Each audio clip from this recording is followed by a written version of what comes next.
L'homme de mon destin. Épisode 8 de la nuit venait de tomber sur le quartier. Une nuit lourde, sans vent, où même les chiens semblaient retenir leurs aboiements. Michael marchait seul, son sac à la main, après avoir aidé le pasteur à ranger la salle de prière. Il repensait aux paroles qu'il avait entendues. Dieu élève ceux qui se confient en lui, même au milieu des dangers. Il ne se doutait pas que cette vérité serait mise à l'épreuve, dès ce soir. Ses pas résonnaient sur le trottoir fissuré. Plus il avançait, plus les rues devenaient sombres. Soudain, une voix surgit derrière lui. « Regarde qui voilà, le saint du quartier !» Michael se retourna. Rico s'avançait, accompagné de deux gars dont le regard était aussi froid que la nuit. Rico avait changé. Son visage n'exprimait plus que la colère et le mépris. « Je ne veux pas d'ennui, Rico !» répondit calmement Michael. Rico ricana et s'approcha jusqu'à sentir son souffle contre le sien.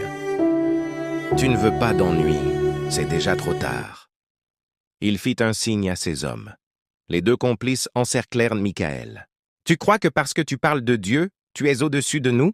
dit Rico, les dents serrées. « Tu te prends pour un sauveur ?» Mélissa, elle n'a pas besoin d'un gars comme toi pour la protéger. Michael tenta de reculer, mais une main le saisit par l'épaule pour le ramener violemment contre un mur. Un coup arriva, il l'esquiva de justesse. Il ne savait pas vraiment se battre, mais il refusait de tomber. Il poussa celui qui le retenait, tenta de s'échapper, mais le second lui barra la route. Rico avança encore, prêt à frapper. Son poing levé vibrait de haine, mais aussi d'une douleur qu'il n'avouait pas. « Rico !» souffla Michael. « Ce n'est pas toi.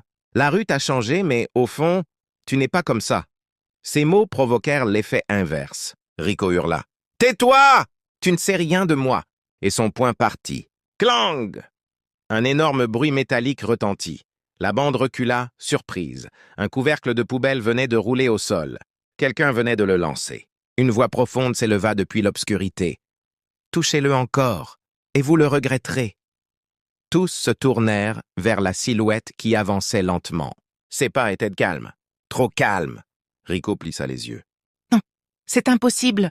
L'homme entra sous la lumière tremblante d'un lampadaire. Grand, large d'épaules, une cicatrice ancienne au menton. Michael écarquilla les yeux. « Papa ?»